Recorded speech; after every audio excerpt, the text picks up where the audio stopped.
네, 안녕하세요. 네, 일단 배제고 통합과 배진감과 설명에 시작하도록 하겠습니다. 먼저 그 담당하시는 쌤 먼저 소개를 좀 해드리면은 여기 계신 분이 이제 우리 원장님 경호쌤 계시고요. 여기 밑에 보시면 양력 좀 적혀 있어요. 그래서 강동구에서 생명과 제일 많은 인원을 데리고 있으신 분입니다. 네. 배제고 통합과를 담당하고 계시고요. 그다음에 저는 이제 배제고랑 그다음에 광무통합과 그리고 화학을 담당하고 있는 강사 김영웅이라고 합니다.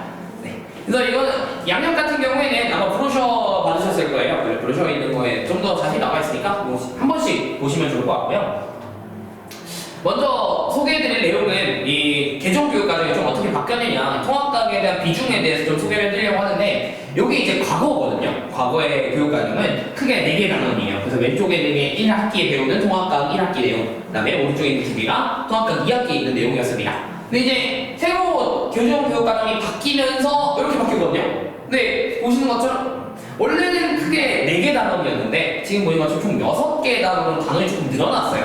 그래서 학생들 입장에서는 아무래도 이제 공부를 하다 봤을 때 단원이 좀 늘어나다 보니까 학습 부담이 조금 늘어난 것처럼 보이긴 합니다. 하지만 여기 있는 이 첫 번째 단원이랑 이 끝에 있는 단원이 사실상 그게 어렵진 않아요. 단원 이름도 과학의 기초, 과학과 미의 사이에 있는 것처럼 이 단원 자체가 어려운 단원은 아니기 때문에 그런 단원이 좀 출제가 됐었습니다. 그래서 이게 이제 크게 왼쪽에 있는 3개가 통합과학 1회에 나오는 내용이고 이게 2학기에 나오는 통합과학 2의 내용이거든요. 근데 이제 통합과학 1, 2에서 혹시 그런 얘기 들어보셨나요? 이 물리에서, 과학에서 어렵다라고 하면 보통 물리랑 화학이잖아요. 그 중에서 이제 통합과학 1에는 어렵다라고 불리는 파트가 여기 있는 이 역학 시스템입니다. 여기 이제 물리 파트고 이 통합과학에서 어려운 부분을 담당하고 있는 친구고요. 그 다음에 옆에 있는 이 통합과학 2에서는 이 화학 변화라고 불리는 친구가 화학 파트거든요. 그래서 이 화학 파트가 이제 상당히 어려운 파트다. 그래서 배제고 같은 경우에는 여기 있는 이 역학 시스템 그리고 화학 변화가 상대적으로 이제 조금 어렵게 출제가 됩니다. 나머지 단어는 사실 조금 암기성 내용이 좀 있다라고 보시면 될 것 같아요. 그래서 이제 제가 이제 이 통합과학에서 물리랑 화학 강의를 담당하거든요. 그래서 물리랑 화학 강의를 담당하고 있어서 이 물리와 화학에 대한 출제 경향 먼저 말씀을 좀 드릴게요. 네. 잠시만요. 먼저 혹시 들어가기 앞서서 혹시 시수에 대한 개념 알고 계실까요? 네, 말씀드릴게요. 이제 이 통합과학의 시수가 총 4시수거든요. 이 4시수가 뜻이 뭐냐면 대학교에서 이제 점수를 볼 때 너 통합과학 일주일에 몇 번 들었어 이런 뜻이에요. 그래서 4시수라는 거는 일주일에 통합과학을 4번 들었다는 뜻입니다. 근데 과거에는 통합과학의 시수가 3시수였는데 4시수로 늘어났어요. 이 뜻은, 이 다시 들어갔다는 뜻은 비중이 높다는 뜻이에요. 점수의 비중이. 그래서 점수의 비중이 과거보다는 통합의 비중이 조금 많이 높아졌다. 이렇게 이해를 해주시면 좋을 것 같고요. 그럼 이제 이 물리하고 화학에 대해서 말씀을 좀 드리면은 먼저 물리입니다. 이 물리 같은 경우에는 정말 예전에 사실 조금 시간이 되긴 했지만 한 2, 3년 전에는 물리가 정말 어렵게 많이 났었습니다. 이 물리 고등학교 2학년 때 배우는 물리 1에 대한 개념, 더 나가서 고등학교 3학년 때 배우는 물리 2라는 개념이 있거든요. 이런 물리 2를 끌어와서 수업을 하고 실제로 문제 출제를 했었어요. 하지만 이제 통합과학쌤이 바뀌면서 이러한 물리에 대한 경향성이 조금 과거보다는 쉬워졌습니다. 그래서 우리 물리 학생들이 어려운 이유가 결국엔 계산이 많기 때문인데 이 계산의 비중이 조금 많이 줄고 개념에 대한 문항이 조금 많이 올라왔어요. 그래서 개념에 대한 문항들이 조금 많이 올라가게 됐고, 그렇지만 계산 문항들이 출제가 아예 안 되냐? 그건 아니고요. 이 계산 문항의 수준이 옛날보다는 조금 기존 문항, 흔히 말하는 기초 문항들이 있거든요. 문제집에서 자주 나오는 문항들이 있는데 그런 문항들 위주로 출제가 되고 있습니다. 혹은 고등학교 1학년, 고등학교 2학년 모의고사 수준으로 출제가 되고 있다는 점. 그래서 요거는 이제 실제로 뭐 적중사례라고 하긴 조금 그렇긴 하지만 이제 2학기 중간고사에 나왔던 문제, 그리고 이번에 실제로 제가 2학기 중간 때 풀렸던 물리 때 풀렸던 문항들이 이렇게 나왔습니다. 요거는 사실 적중이라보다는 제가 이제 고등학교 2학년 모의고사를 일부를 가져왔거든요. 그래서 이런 문제가 실제로 여기에 출제가 됐었다. 그래서 물리 같은 경우에는 이제 과거에는 조금 어렵게 나왔으나 현재는 그래도 비교적 과거보다는 개선 문항이 덜하다. 그렇다고 해서 아예 안 나오냐? 그거는 아니다. 여기 보시면 좋을 것 같고요. 그래서 이러한 물리를 하기 위해서 어떻게 이제 할 거냐? 제 수업의 포인트 전략 첫 번째는 아무래도 대표용이 정말 많이 나온다고 했잖아요. 그래서 제 이제 수업 때는 기본적으로 물리 수업을 나갈 때는 개념 2, 문제풀이 1의 비율로 나갈 거예요. 그래서 개념 2시간 정도 나가고 1시간 정도의 문제풀이를 할 거거든요. 그 1시간 정도 문제풀이에 대표 유형 문제풀이가 꼭 들어갑니다. 그래서 대표 유형이 정말 다양해요. 크게 뭐 5가지가 있는데 이 5가지 대표 유형 문제를 쫙 같이 풀어주고 그 다음에 너네도 한번 풀어봐 해서 쭉 5문제를 풀고 이런 식으로 이제 진행이 됩니다. 그 다음에 이제 아무래도 대표 유형만 나올 수도 있지만 어려운 문제가 충분히 나올 가능성은 언제든 있거든요. 배제거든. 그래서 이 새로운 유형의 문제풀이도 수업 시간에 진행한다는 거를 대표적인 이제 판서를 통해서 좀 가져와 봤습니다. 그래서 시험 경향을 분석해서 나오는 이제 대표 유형 혹은 신유형들을 수업 시간에 다 풀린다라는 의미에서 하나 가져와 봤고요. 다음에는 이제 화학의 출제 경향입니다. 이 화학 같은 경우에는 사실 물리랑 조금 상황이 비슷해요. 과거에는 이 화학이 정말 어렵게 출제가 됐었어요. 역시 화학원에서 고등학교 2학년 때 배우는 화학원 혹은 수능까지 고등학교 3학년에 나오는 수능화원까지 수준으로 나왔었거든요. 하지만 근데 이제 조금 아무래도 또 화학쌤이 바뀌시다 보면서 이 화학의 수준이 과거보다는 조금 낮게 나오긴 하나 그래도 작년에 갑자기 이제 학생들이 어려워하는 2학기 화학 변화라는 파트가 있다고 했잖아요. 이 화학 변화에서의 계산 문항을 조금 비중을 높였습니다. 그래서 특히 이제 학생들이 어려워하는 게 크게 금속 반응의 양적 관계랑 중화 반응이라는 파트가 있거든요. 이 파트의 계산 문항의 난이도를 조금 올렸어요. 그래서 올해도 저것들이 조금 난이도가 있게 나오지 않을까. 그래서 요건 이제 대표적으로 문제를 조금 가져와 봤는데 요거는 2학기 중간고사에 나왔던 문제고요. 요거는 이제 제가 문제풀이 교재에 넣어놓은 건데 요거는 고등학교 3학년 수능 문제예요. 실제로 이제 2024학년도 재결 6월 모의고사인가 그랬었던 것 기억하는데 이 문제가 작년에 그대로 출제가 됐었다. 그래서 과거에 비해서 시험이 건 맞나 여전히 수능 문제는 출제가 되고 있는 게 이제 화학 파트입니다.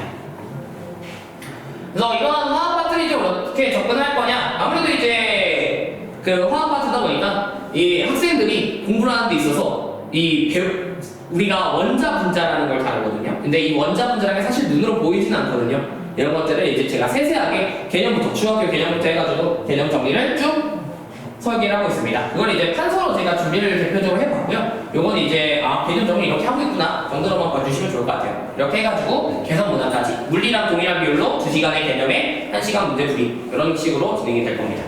2대1의 비율. 그 다음에 요거는 이제 대표적으로 이제 화학도 똑같이 가져왔어요. 그래서 화학에서 실제로 이제 푸는 대표 유형의 문제랑 그 다음에 대표 유형 문제풀이 이렇게 진행되는구나. 그래서 이렇게 하나 소개를 해드려봤습니다. 다음 이제 생명이랑 지구학 파트는 경우쌤께서 설명해 주실 예정입니다. 우리 먼저 일단 생명과학이랑 지구과학을 담당하고 있는 이제 유경은 원장이라고 하고요. 일단 생명과학부터 먼저 진행을 하도록 하겠습니다.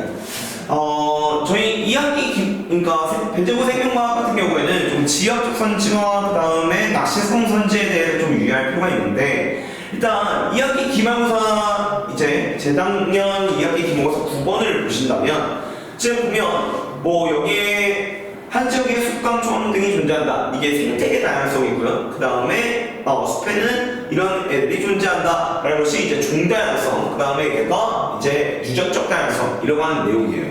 보면 뭐 이렇게 쭉 다 풀어보기는 좀 민망하지만 일단 디귿선지만 볼게요. 그러니까 결국 유전적 다양성이라는 것은 저희가 다 같은 종인데 서로 다른 모습을 하고 있잖아요.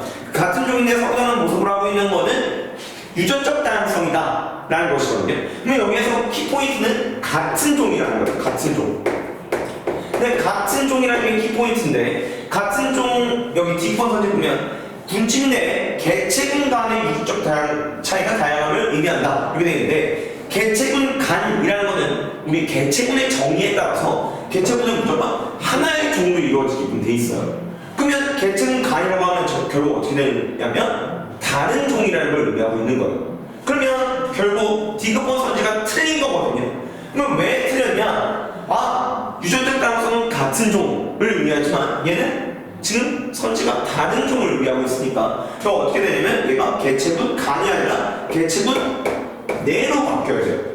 이렇게 약간 디테일을 잡아낼 수 있느냐 걔가 생명과학을 결정하는 부분 중에 하나입니다. 배대호 같은 경우에는 물리랑 화학 파트가 어마무시하게 어렵게 출제가 안 돼요. 이 인근 학교에 있는 광문고 여기 같은 경우에는 물리나 화학 파트가 꽤나 어렵게 출제가 됩니다. 실제로 계산량도 조금 어렵게 출제가 되고요. 그러다 보니까 1등 컷도 90점대 초반 이렇게 나오는 경우들이 많거든요. 근데 배제고 같은 경우에는 무조건 다 맞거나 하나 틀려야 1등 일단 안정권이에요. 1등은 안정권이거든요. 다 맞거나 하나를 틀리거나. 그런데 물리나 화학 우리 영수에서 잘 대비를 해놓고 꼭 틀린 거 갖고 와서 보면 결국 생명과학이나 지구과학 이런 데에서 틀려요. 보면 이런 거 하나 못 집어가지고 틀리는 거예요. 그러니까 결국 배제고의 1등급을 결정하는 거는 되게 사소한 디테일적인 부분들이 보통 결정을 짓는 경우들이 많고 그런 것은 사실 인원수가 많으면 안 되거든요. 그래서 저희는 어차피 인원수가 되게 그렇게 심하게 많지 않기 때문에 그래서 저희가 이제 밀착 케어해가지고 잘 데리고 가면서 진행하도록 하겠습니다. 그 다음에 또 이제 작년도 2학기 기말고사 13번을 보면 하위 영향 단계로 이동하는 에너지는 흐르거든요. 에너지는 순환하지 않아요. 물질은 순환하거든요. 제가 뭐 이렇게 뱉는 탄소가 그래가지고 뭐 얘가 뭐 광합성을 해가지고 또 생산자한테 들어가고 뭐 이런 게 물질이 순환한다요. 근데 에너지는 흐르는데 얘가 상위 영향 단계로만 흐릅니다. 그러면 D권 선지 하위 영향 단계로 이동하는? 아니죠. 뭐가 틀렸습니까? 영향 단계는 상위 영향 단계로만 흐른다고. 이런 식으로 되게 그럴싸해 보여요. 그냥 슥 지나가면 맞지 이렇게 보이는데 그런 것들을 디테일적으로 재반할 수가 있느냐. 사실 여기에 지역적 개념이라는 건 전혀 없어요. 낚시성 선지. 근데 낚시성 선지라는 게 선생님이 되게 악의적으로 교묘하게 소개하는 게 아니라 그냥 쓱 읽어보면 이거 맞는 거 아닌가? 라고 하는 것까지 다 짚어낼 줄 아는 것이 생명과학의 가장 핵심이다 이렇게 보시면 될 것 같습니다. 그래서 생명과학 파트는 지역적 선지와 낚시성 선지에 대한 대비 이게 가장 키포인트라고 보시면 될 것 같아요. 자 그러면 이제 지구과학 파트는 어떻게 되냐? 지구과학 파트 같은 경우에는 지금 요 그림들 자체가 전부 다 2학년 모의고사에 출제됐던 그림이에요. 또는 3학년 지구과학 파트에서 출제가 됐던 그런 그림이거든요. 이런 그림들에 대한 대비, 이런 해석들에 대한 대비가 가장 중요합니다. 지구과학은 어차피 엄청 디테일하게 내거나 아니면 낚시성 선지를 잘 안 내세요. 정말 다행이고요.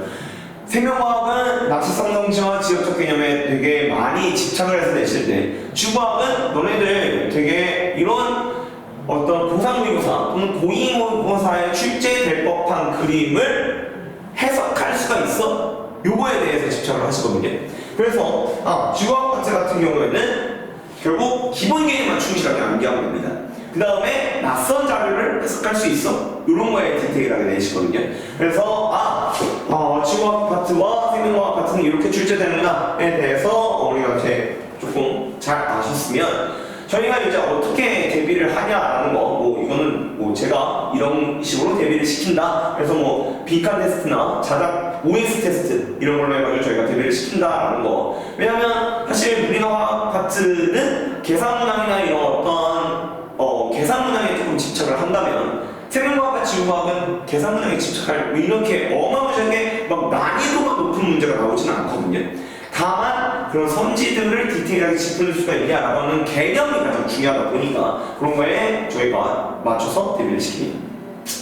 이제 부스트 클래스라는 이제 클리닉인데 아마 저희 배제고 같은 경우에는 1대1로 지금 클리닉을 준비하려고 하고 있어요. 특히나 종교 선생님이 1대1로 해가지고 우리 애가 왔는지 그리고 이렇게 오늘 숙제는 됐는지 그럼에 따라서 활동지는 푸는지 그리고 그걸 1대1로 하다 보니까 그게 계속해서 고사마다 누적이 되겠죠? 그 누적이 되는 것들을 1대1로 하다 보니까 체크가 조금 면밀히 가능하다. 그래서 저희는 1대2보다는 지금 1대1이 목표입니다. 그래서 한 타이밍에는 학생과 조교 한 명 또는 강사와 학생 한 명이 밀착적으로 붙어가지고 클리닉을 하려고 준비하고 있고요. 주간 리포트라는 것은 이제 노션으로 저희가 AI화해가지고 이렇게 보고서를 보내드리려고 하는데 제가 겨울방학 때 좀 했던 보고서를 갖고 왔어요. 그래서 이제 학생 이름을 가렸어야 되는데 그래서 어찌됐건 여기에서 제가 이렇게 계속 매 주마다 공지사항을 이렇게 적어요. 우리 애가 오늘 뭘 배웠고 다음 주는 뭘 배울 것이고 그리고 우리 애가 직보가 언제고 뭐 이렇게 해가지고 공지사항들을 저희가 다 적어서 보내드릴 거고요. 테스트 보면 테스트에 대한 누적 점수 그리고 숙제 완료도 최대한 이게 100%가 다 돼 있어야 되는 게 중요하겠죠. 그래서 저희는 어차피 지금 현재 배제고 인원수가 그렇게 많지는 않기 때문에 못하면 집에 안 보낼 겁니다. 그날 다 해서 집에 저희가 안전기간 시켜드리도록 하겠습니다.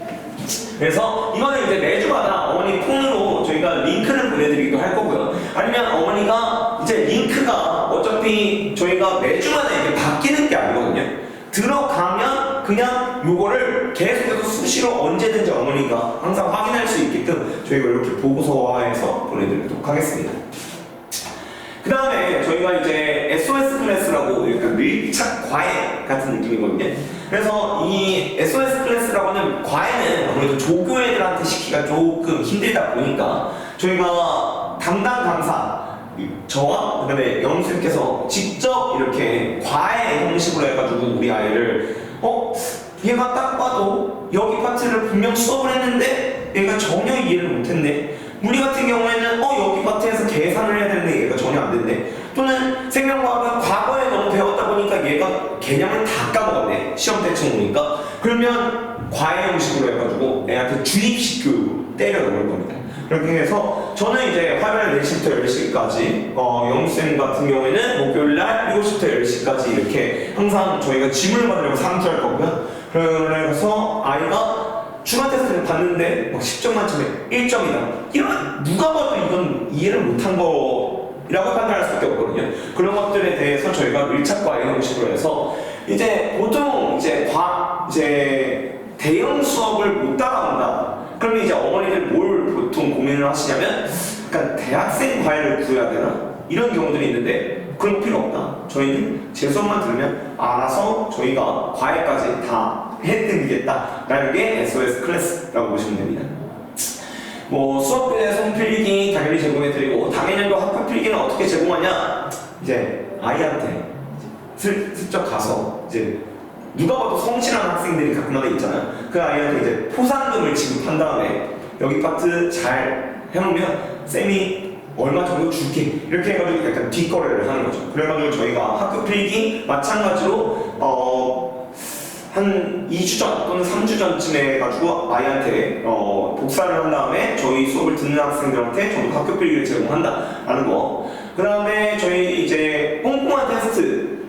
사실 이제 백지 테스트를 왜 보냐? 근데 백지 테스트를 왜 보냐면요, 요즘 아이들이 사실 이 개념을 어떻게 외우고 있냐면 되게 약간 추상적으로 외우고 있어요. 너 이 개념이 뭐야? 라고 물어보면 100% 완벽하게 A부터 Z까지 대답하는 데가 없어요. 약간 영어 단어를 하면 애플은 사과잖아요. 그러면 사과라고 대답을 해야 되는데 그 있잖아요. 약간 빨갛게 생기고 그 먹을 수 있는 과일 같은 거 그렇게 대답을 하는 경우들이 많거든요.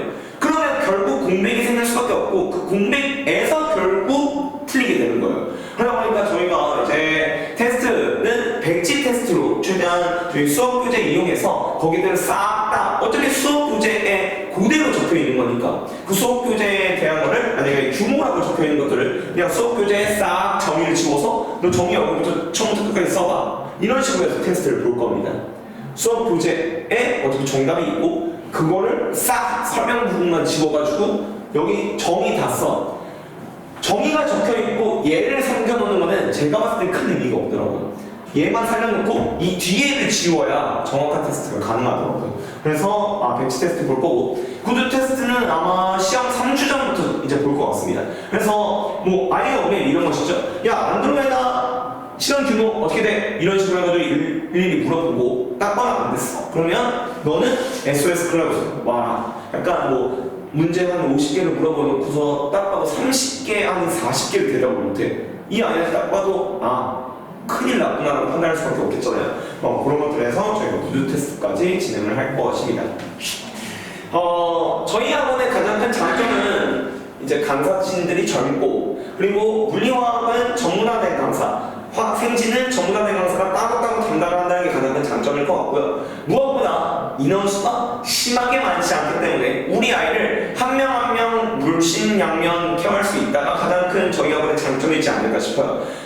심지어 인원수도 많이 안 받으려고 하고 있습니다. 만약에 저희는 딱 한 20명 정도 선에서 끊을 거거든요, 한 반당. 왜냐면 그것보다 많아지면 배제고의 특성상 한 반에 많이 몰려있으면 떠들고 집중을 못해요.